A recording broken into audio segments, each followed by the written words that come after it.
सभी मित्रों का हिंदी साहित्य समागम चैनल पर हार्दिक स्वागत और अभिनंदन है। मित्रों, जैसे कि आपको मालूम होगा कि पूर्व में हमने पूर्व के प्रश्न पत्र जो पिछले वर्षों में पेपर हुए थे, उत्तर प्रदेश, झारखंड, बिहार और उत्तराखंड, हिंदी से संबंधित उन प्रश्न पत्रों का आकलन विश्लेषण किया था। इस आधार पर हम आने वाले एग्ज़ाम जो उत्तराखंड 23-24 में अल्टी का एग्ज़ाम होगा, उससे अपना आकलन, अपना मूल्यांकन कर सकते हैं। और उस आकलन और मूल्यांकन करने के उपरांत हम अपने जो शिक्षा है, अपनी पाठ्यक्रम में जिस प्रकार से पाठ्य लगे हैं, उन्हें एक सुचारू रूप से आगे बढ़ा सकते हैं और एक बेहतर तैयारी, बेहतर रणनीति के अनुसार आगे चल सकते हैं। तो साथ में हमारे एलटी शिक्षण अभिरुचि से संबंधित प्रैक्टिस सेट और कुछ क्लासें भी हमने चलाई थी।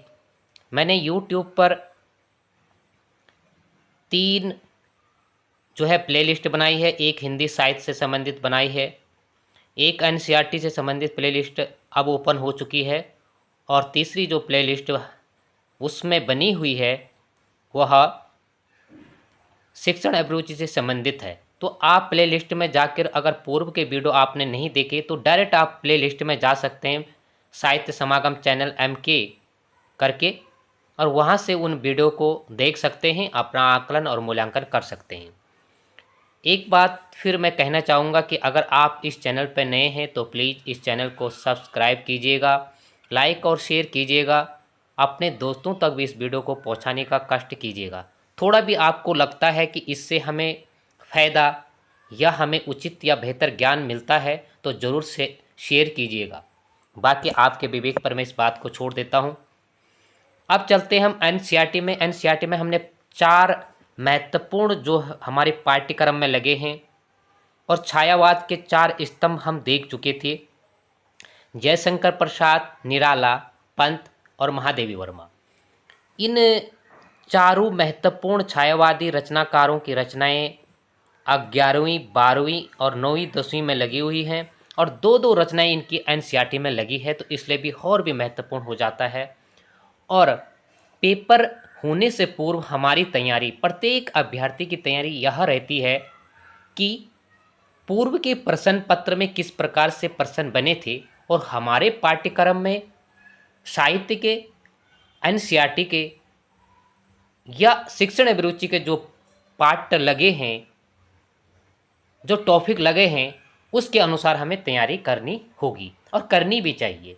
यही सबकी या प्रत्येक व्यक्ति की बेहतर रणनीति का हिस्सा होता है। बाकी तैयारी का स्तर सबका अलग अलग होता है। तो बात करते हैं आज महत्वपूर्ण टॉपिक पर। एनसीईआरटी में जो आपका लगा हुआ है मन्नू भंडारी। मन्नू भंडारी नाम सुनकर आपको लग गया होगा कि इनका संबंध उत्तराखंड से है। बाकी अन्य राज्यों में इस प्रकार के नाम आपको सुनने में मिले होंगे, लेकिन कम ही मिले होंगे। एक राज्यपाल का नाम आपने सुना होगा, लेकिन उस विषय पर हम आएंगे नहीं, लेकिन गलत है। मन्नू भंडारी का जन्म जो है उत्तर प्रदेश, मध्य प्रदेश में हुआ था, ना कि उत्तराखंड में। तो बस आप ये सोच लेना कि इनकी रचनाएं आपको याद करनी है, यह संबंध नहीं जोड़ना है कि इनका किस प्रदेश से है। ठीक है। तो एनसीईआरटी में इनकी 2 रचनाएं लगी है। एक लगी है रजनी, जो पटकथा, जिस पर फिल्म भी बनाई गई थी, आपने रजनीगंधा देखा होगा। और दूसरी इनकी रचना लगी हुई है एक कहानी यह भी। यह आत्मकथा है, एक पटकथा, एक आत्मकथा। 2 पॉइंट आप नोट कर लेना, महत्वपूर्ण। ठीक है। अब देखते हैं कि मन्नू भंडारी का जो जीवन चरित्र है, इनका जीवन, इनका व्यक्तित्व के बारे में हम चर्चा करेंगे। तो मन्नू भंडारी जी का जन्म, मन्नू भंडारी महिला थी, आप नोट कर लेना। ठीक है। कई नाम ऐसे होते हैं कि जहां पर महिला पुरुष में सामंजस्य नहीं बैठा पाते हैं कि यह किसका नाम होगा, लेकिन उस बात को छोड़े हम अपने मेन मुद्दे पर आते हैं कि मन्नू भंडारी का जन्म 3 अप्रैल 1931 को भानपुरा, मध्य प्रदेश में हुआ था। पुरस्कार की बात करें तो मन्नू भंडारी को 2008 में व्यास सम्मान एक कहानी यहाँ के लिए भी दिया गया, एक कहानी यहाँ भी। ठीक है। और सलाका पुरस्कार, सलाका पुरुष अलग होता है, सलाका पुरस्कार अलग होता है, उसमें भी हम चर्चा करेंगे। और 2006 और 7 में भी इनको सलाका पुरस्कार मिला था।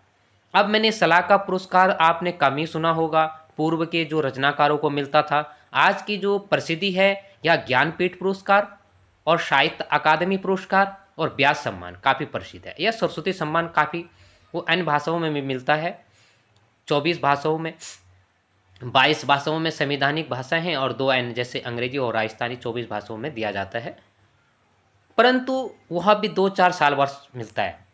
हम सलाका पुरस्कार की बात मैं कर रहा था, इसलिए मैंने यहाँ पर नोट किया कि पिछली बार लेक्चर में पूछा गया था कि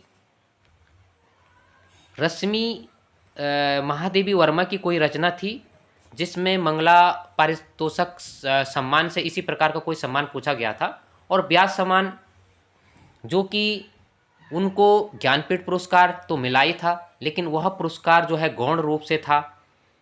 तो इस तरीके से हमें भी याद करना है कि क्वेश्चन कहीं से भी बन जाता है, तो आपको ये नोट करना है इन्हें 2 महत्वपूर्ण पुरस्कार प्राप्त हुए थे, एक व्यास सम्मान, एक कहानी यह भी आपके एनसीईआरटी में लगा हुआ है, और एक रजनी। 2 महत्वपूर्ण जो है पाठ आपने देखने टॉपिक, और सलाका पुरस्कार इन्हें प्राप्त हुआ, 2 पुरस्कार इन्हें प्राप्त हुए। अब देखते हैं इनके व्यक्तित्व के साथ इतना ही पूछेगा, इससे बाहर तो नहीं पूछ सकता। जन्म स्थान पूछ सकता है कई बार, जैसे पिछले बार 2018 की बात करें तो प्रेमचंद का नाम पूछ दिया था, किसने दिया, प्रेमचंद की तो ख्याति बहुत बड़ी थी, उसमें स्थान दिया लम्हे जहाँ पर उनका जन्म हुआ था कि किस स्थान पर हुआ था। अब देखते हैं कि इनकी महत्वपूर्ण कहानियाँ, एक प्लेट सैलाब 1962 में, मैं हार गई 1957, 3 निगाहों की एक तस्वीर, यही सच है, त्रिशंकु काफ़ी प्रसिद्ध है, आंखों देखा झूठ, नायक खलनायक विदूषक। देखो एक कहानी भी है, एक रचना भी है, नोट कर लेना, यह लेक्चर में पूछा गया था इसी प्रकार से, ठीक है। रानी माँ का चबूतरा, गीत का चुंबन, अकेली, इंसा के घर इंसान, जति बाजी की हार, ये जाति बाजी की हार होना चाहिए था, शयानी बुआ, पंडित गजानन शास्त्री, कील और कसम, चश्मे, क्षय, तीसरा आदमी, नकली हीरे, नशा, इनकम टैक्स और नींद, कमरा और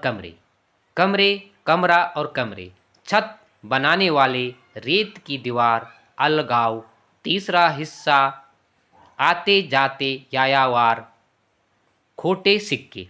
ये इनके काफ़ी कहानियाँ हैं, लेकिन कहानियाँ आपने महत्वपूर्ण इनके नोट करने हैं, एक प्लेट सैलाब, 3 निगाहें, त्रिशंकु, और एक उपन्यास भी है त्रिशंकु, नायक खलनायक विदूषक, एक दूसरी रचना भी है, पिछले बार पूछा गया था, इसमें नहीं पूछा गया था, वह दूसरी रचना में पूछा गया था। अब देखो कहानी इनकी, ये 2-4 कहानियाँ आपको नोट करनी है, इनके उपन्यास आपको जरूर नोट करने हैं। आपका बंटी 1971, महाभोज 1979, स्वामी 1930, 1 इंच मुस्कान 1962, कलवा। देखो 1 इंच मुस्कान संयुक्त रूप से राजेंद्र यादव के साथ, जो राजेंद्र यादव इनके पति थे, मन्नू भंडारी काफ़ी प्रसिद्ध रचनाकार हैं राजेंद्र यादव, तो इनकी और राजेंद्र यादव और मन्नू भंडारी की संयुक्त रचना है 1 इंच मुस्कान। आपको ज़्यादा कन्फ्यूजन में नहीं होना, इनका जन्म कब हुआ था, इनको कौन से पुरस्कार मिले थे, और विशेष रूप से रजनी और एक कहानी यह भी, इसके बारे में आपने देखना है। इनके उपन्यास जरूर नोट कर लेना। आपका बंटी एक काफ़ी प्रसिद्ध उपन्यास इनका है, ठीक है। उसके बाद फिल्मी पटकथाएं, रजनीगंधा, जिसको रजनी कहा जाता है, एक फिल्म भी इस पर बनी थी, आपने देखी होगी, निर्मला, स्वामी और दर्पण।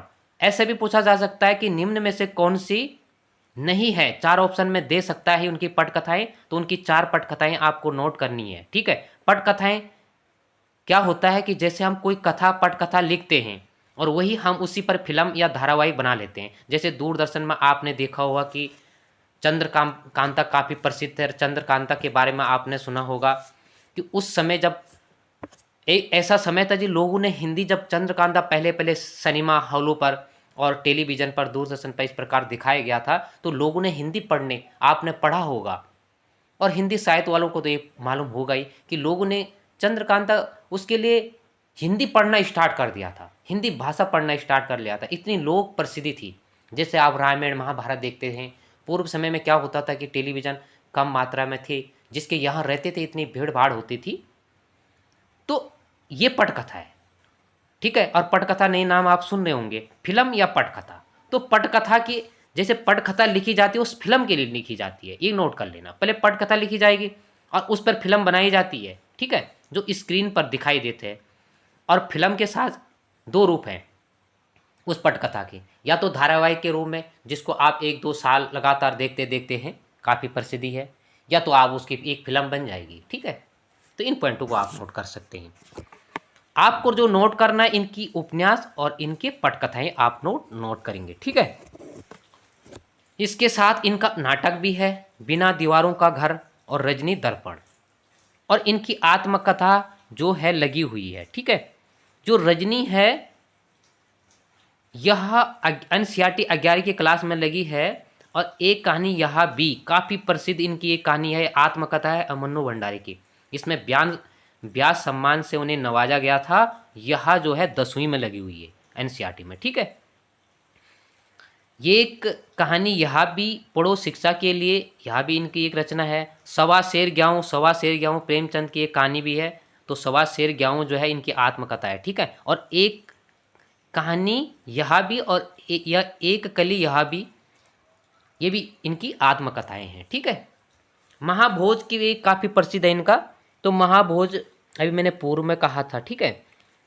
तो उपन्यास जिसमें नौकरशाही और राजनीति के व्यापक भ्रष्टाचार के बारे में कहा गया है। इसमें पात्र हैं दा साहब, जैसे एनसीईआरटी में आपने पढ़ा होगा, दा साहब, अब्बा साहब, शकुल बाबू, दत्ता बापू, ठीक है। इस प्रकार एक इन देखो, रजनीगंधा के पात्र आपको नोट करना है विशेष रूप से, लीला, अमित, रजनी, ठीक है।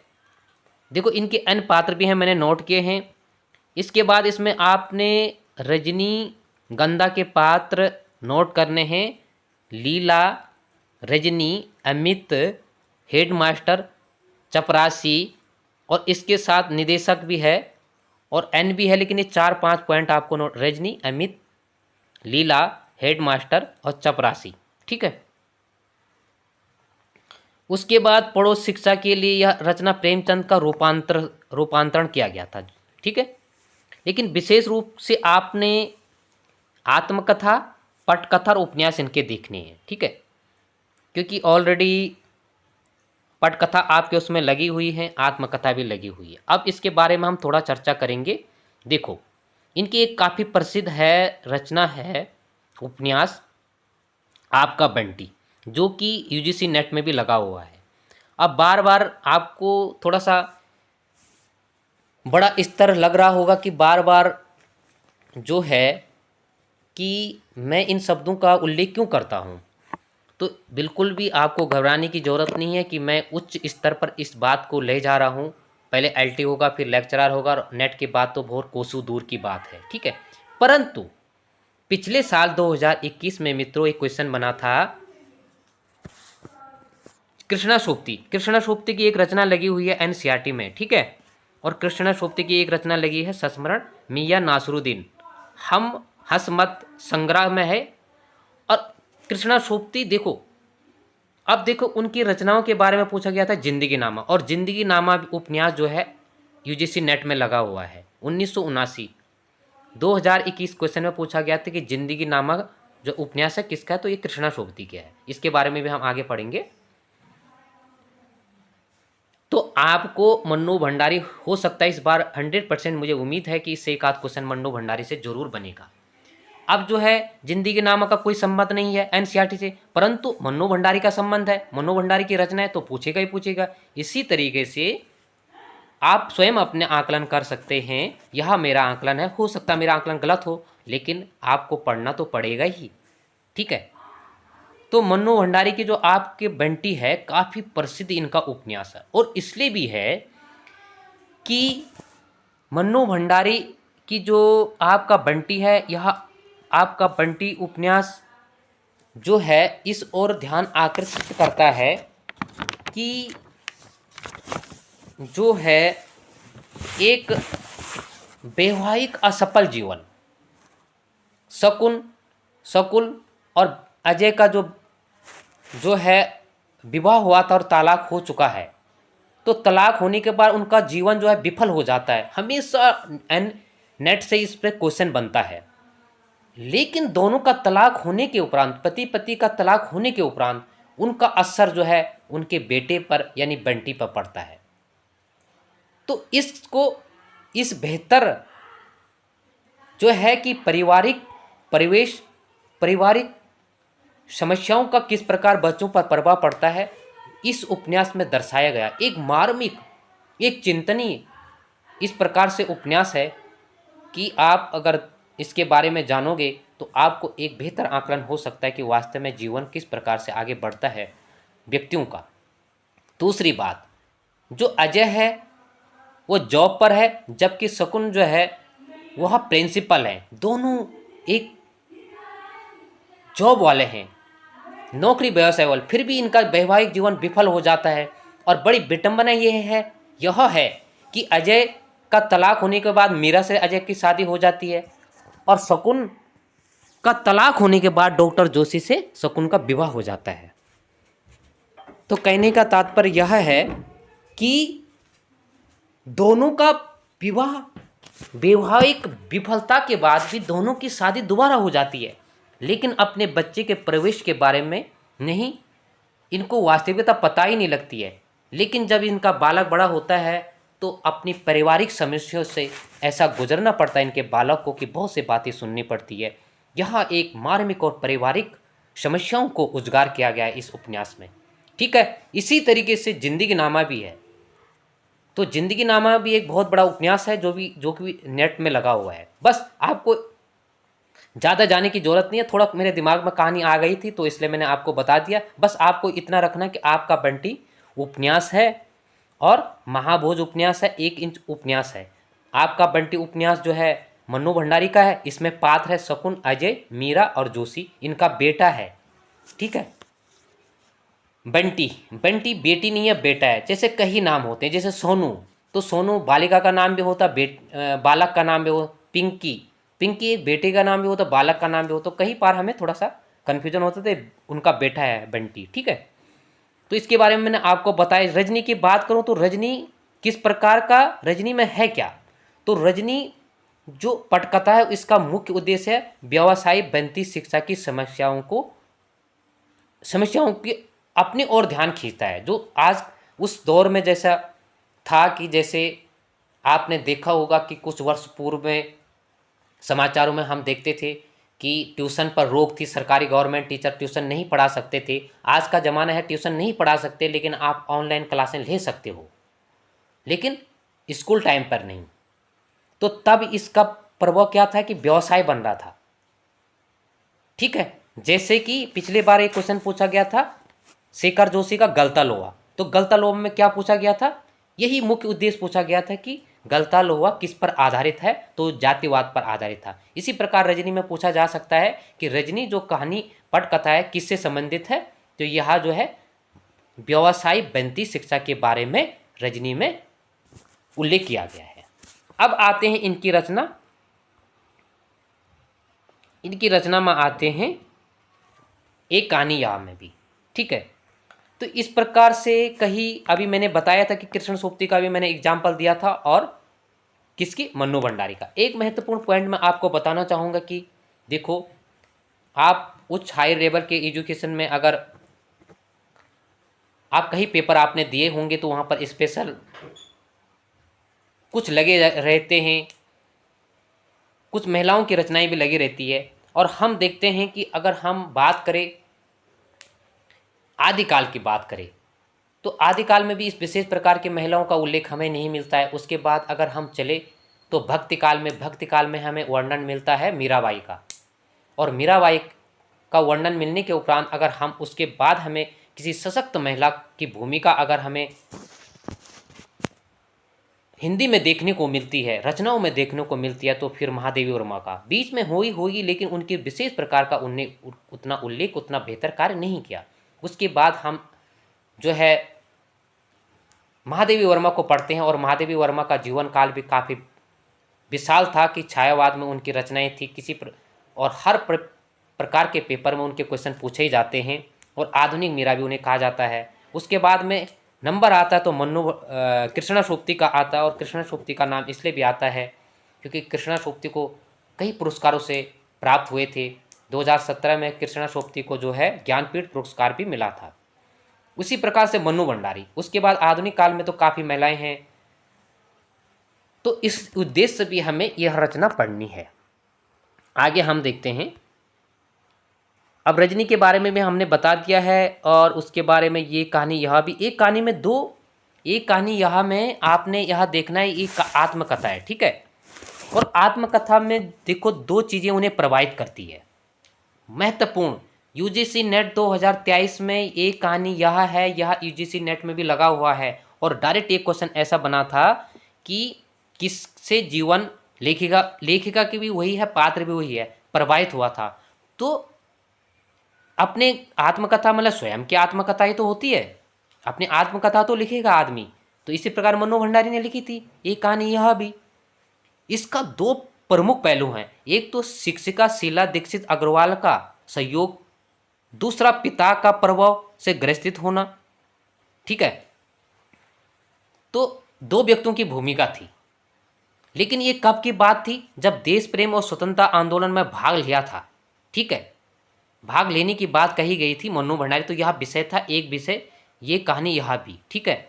और इसमें चीन युद्ध 1962, चीन युद्ध जो 1962 में हुआ था, एक कहानी यहाँ में भी इसका उल्लेख किया गया। मैं इसलिए कह रहा हूँ कि एक कहानी यहाँ आपके एनसीईआरटी में लगा हुआ है। दो पॉइंट आ सकते हैं। पहला, क्या इसका देश प्रेम भावना से कौन सी रचना थी, तो यह आत्मकथा में उल्लेख था, चीन युद्ध का इसमें उल्लेख किया गया। इतना नहीं भी पूछेगा तो शीला दीक्षित की भूमिका लेखिका से किससे संबंध था, तो एक कहानी और दूसरे पिता की भूमिका या पिता का प्रभाव, ठीक है।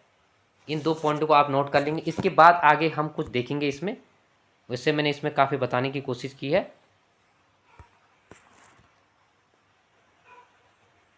अब हम देखते हैं इनको जो पुरस्कार मिले थे, सिंधी साहित्य दिल्ली का शिखर सम्मान, साहित्य अकादमी पुरस्कार अलग होता है, ठीक है। बिहार सरकार द्वारा भारतीय भाषा परिषद कोलकाता, यह सम्मान भी प्राप्त हुआ। राजस्थानी संगीत नाटक अकादमी, एक संगीत नाटक अकादमी भारत सरकार देती है, ठीक है, वो अलग है।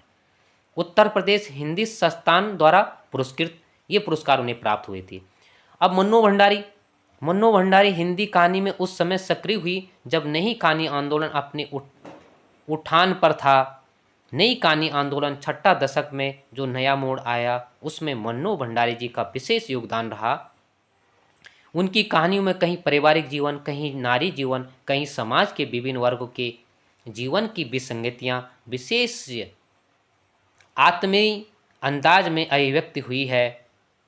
उन्होंने आक्रोश, व्यंग, संवेदना को मनोवैज्ञानिक रचनात्मक आधार दिया, वह चाहे कहानी हो, उपन्यास हो, फिर पटकथा हो ही क्यों ना हो।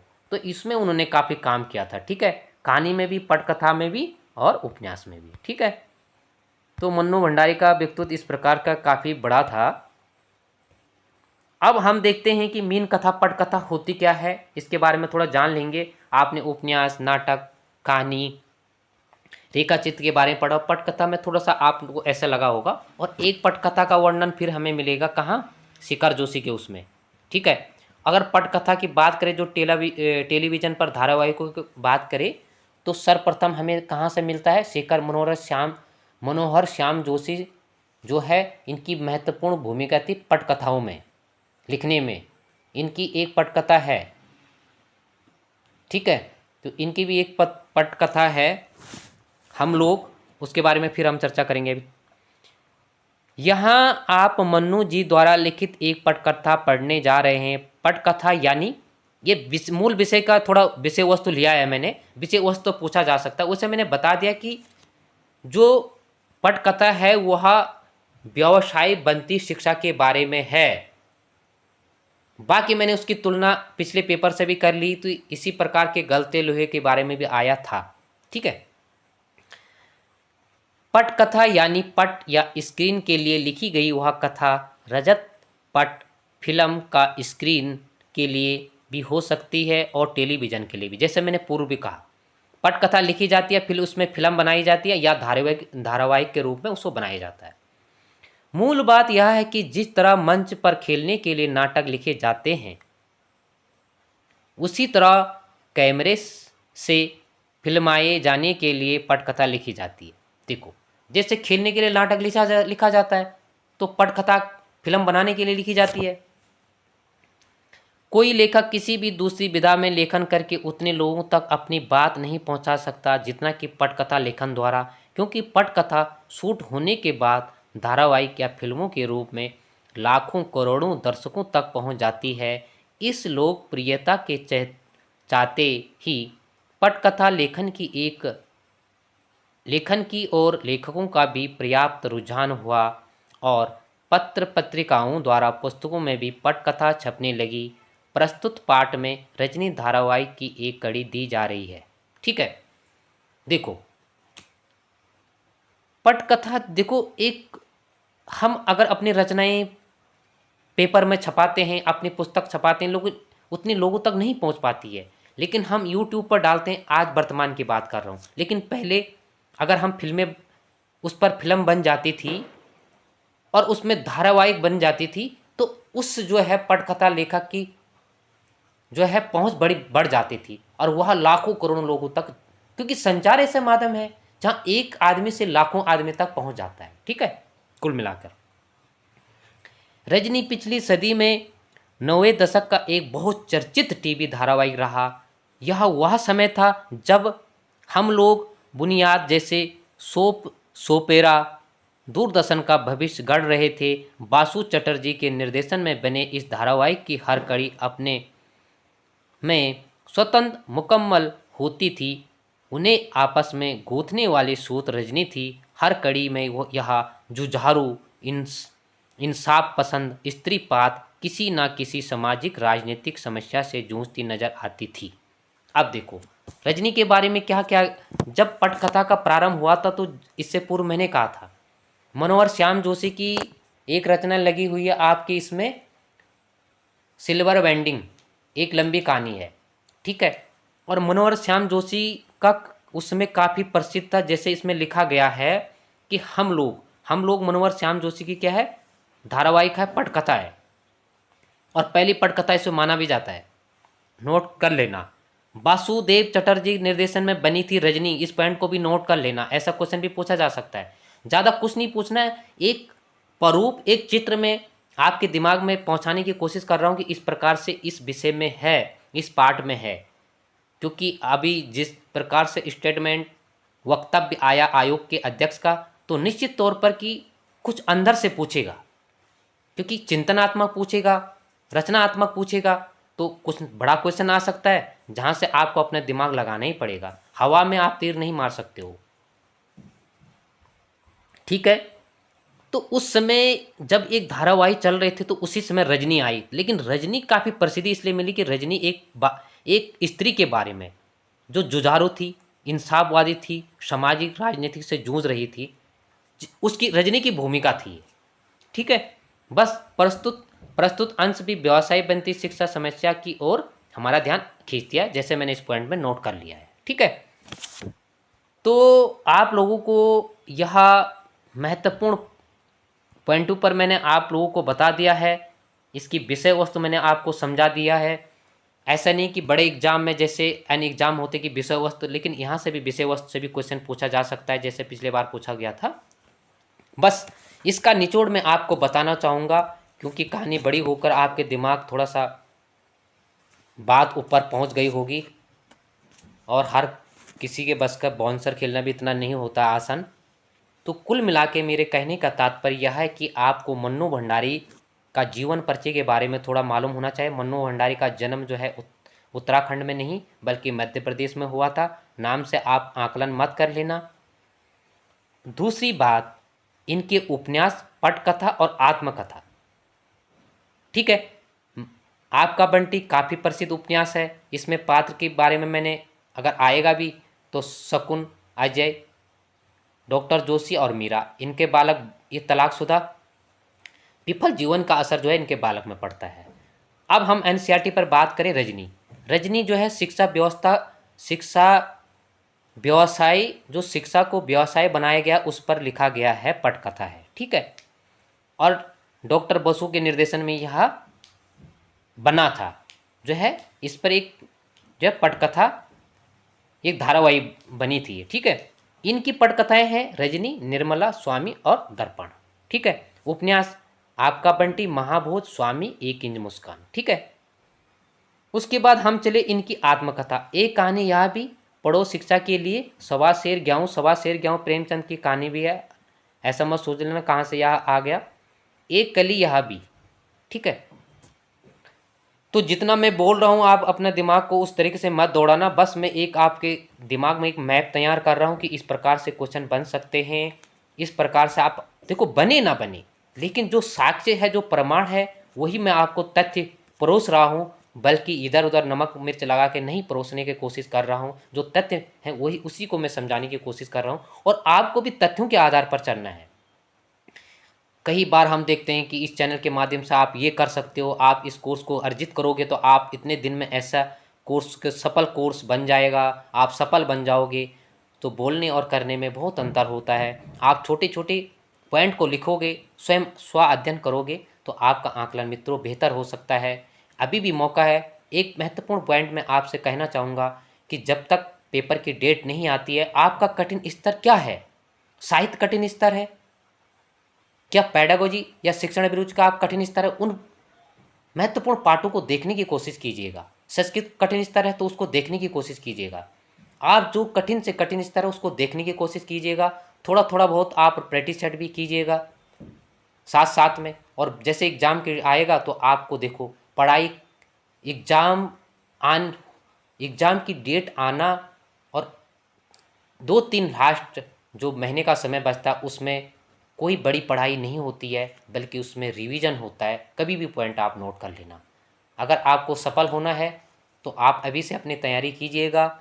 जहां आपकी कमजोरी है उस कमजोरी को छिपाने की कोशिश मत कीजिएगा। ठीक है। आप उसको उजागर करें और उसको देखें। अभी सुधार का समय आपके पास है। बस अपनी रणनीति बनाइएगा।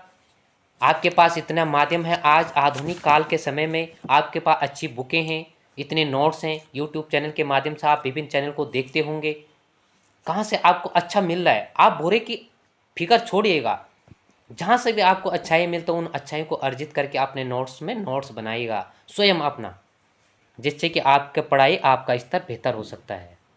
तो जैसे मैंने कहा, उनकी पटकथा, उनके उपन्यास और आत्मकथा। ठीक है। तो आज के लिए इतना ही। बहुत बड़ी लंबी कहानी हो जाएगी और कहने के लिए तो बहुत है, लेकिन जो आपके काम की चीज़ है वही है। मैं एक सलाहकार पुरुष के बारे में चर्चा कर रहा था। एक सलाहकार पुरस्कार है। ठीक है। और पहले ये मिलता था। एक है सलाहकार पुरुष। तो छायावाद का सलाहकार पुरुष निराला को कहा जाता है। प्रकृतिवाद का सलाहकार पुरुष नागार्जुन का कहा जाता है।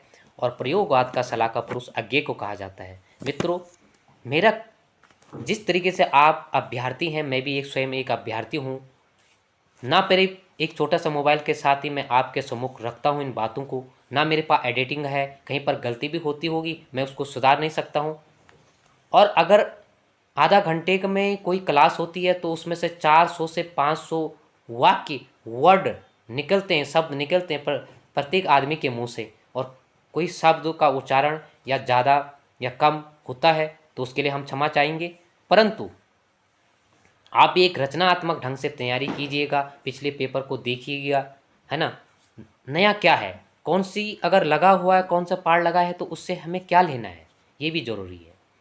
तो मित्रों, आज के लिए इतना ही। फिर हम एनसीईआरटी में दूसरा कृष्णा सूक्ति पर चर्चा करेंगे और धीरे धीरे चलेंगे। अगर इसी तरीके से हर दूसरे तीसरे दिन अगर एनसीईआरटी का एक वीडियो भी आप देखोगे, अगर एक वीडियो भी हम बनाते हैं तो हमारा स्वाध्ययन भी होगा और हो सकता है कि 2 महीने में कंप्लीट हमारा एनसीईआरटी हो जाएगा। तो आज के लिए इतना ही। सही मित्रों का पुनः धन्यवाद।